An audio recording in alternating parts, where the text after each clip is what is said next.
Good morning everyone, today we're going to be talking about how to prepare for the Bouncer class.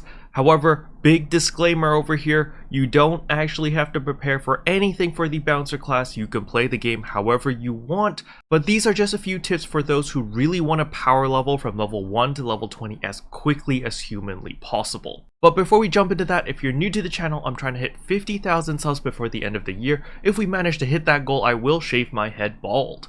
Anyway, without further ado, let's begin the video.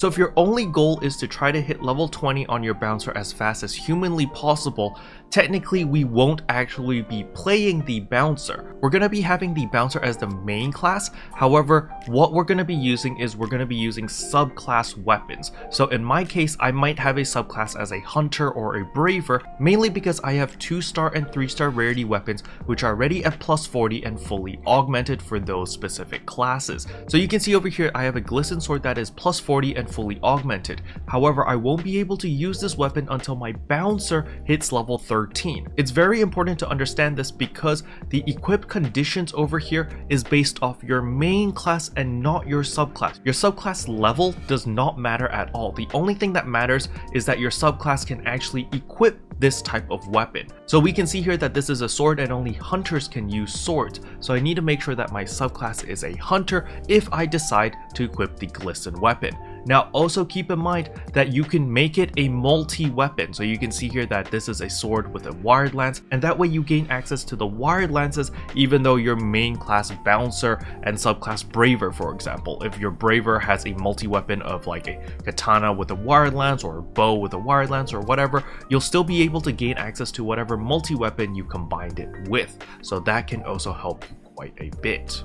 Now some people may be curious on why I didn't mention a 2-star rarity weapon, because the 2-star rarity weapon equip condition is only level 5, and actually you're gonna get a 2-star weapon for free. So when you log into the game, you're gonna spawn right here at Central City. You're immediately gonna turn right and run down here. So you can see over here that the braver NPC is right here, right? So what's going to happen is there's going to be a bouncer NPC, or it might be the same NPC, I'm not entirely sure. But either way, you're going to talk to them and then they're going to have a quest. So let me just do the ranger one since I've never done the ranger quest. So you're going to have a quest over here which will give you basic training.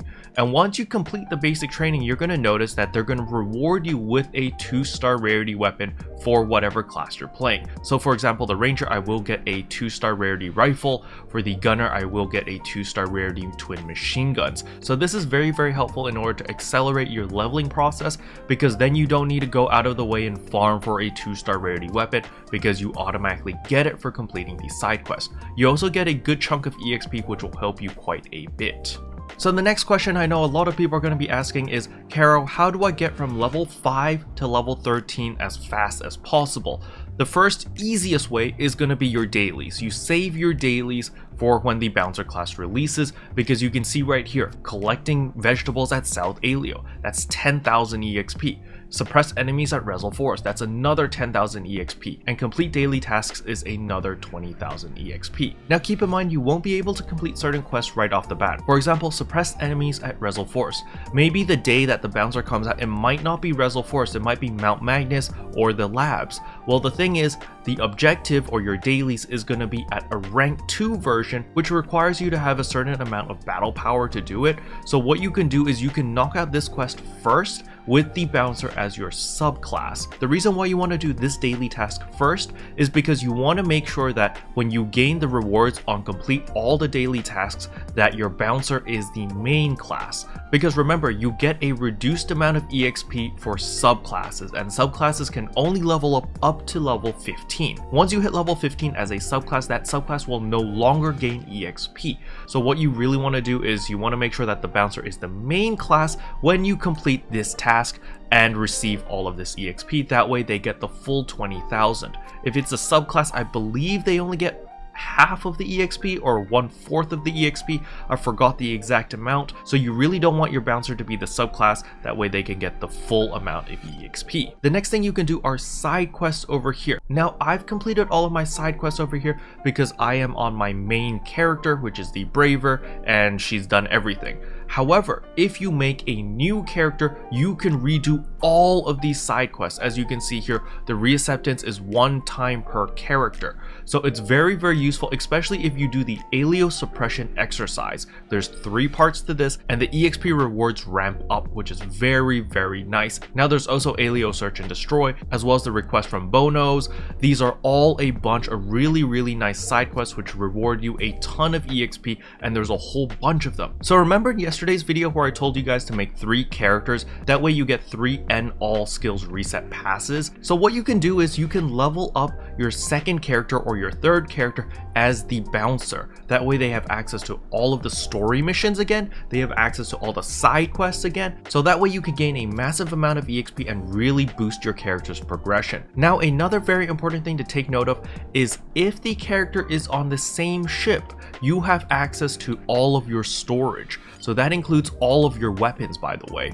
So let's say that, you know, I'm leveling up my bouncer and I'm like, man, I'm doing so little damage. I'm level 13 already, but I'm really struggling killing all of these mobs. I can simply set my subclass as a hunter, even if the hunter is only level 1, and take bouncer level 13 as my main class. Boom, I have access to this glisten sword now, so I can use that and really make my life super easy, breezing through, destroying everything. Now another thing you can also take advantage of is of course your armor. Remember, 4-star rarity armors level requirement is only level 10. So you can wear your 4-star rarity armors before you can even equip a 3-star rarity weapon. So this is going to help you a ton because you can get super duper tanky very early in the game. And as always, you can transfer your armors around between your characters as long as they are on the same ship. So in conclusion, there are a lot of ways to really fast track your progression if you just want to get your bouncer to level 20 as fast as humanly possible.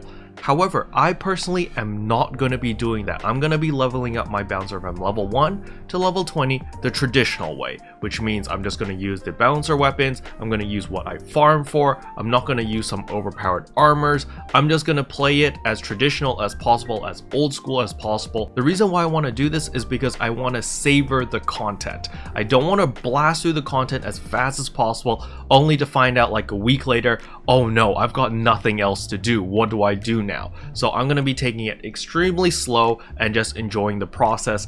Also, I will be making a Let's Play series about this. It's not really going to be a series. It's literally going to be like one video. But at the end of the day, PSO2 is a video game, so you should play it however you want, however you have the most fun. So if rushing from level 1 to level 20 is how you have fun, then please do so, because at the end of the day, we're all here to just have fun, right? Special thanks to all the members for supporting the channel. It really means a lot to me. Thank you again. Anyway, that's all I wanted to cover in today's video. Hopefully you guys found it helpful. If you did, I would appreciate a like and a subscribe, and I'll see you guys in tomorrow's video. Bye! What can I say except you're welcome for the heals that boosts the res.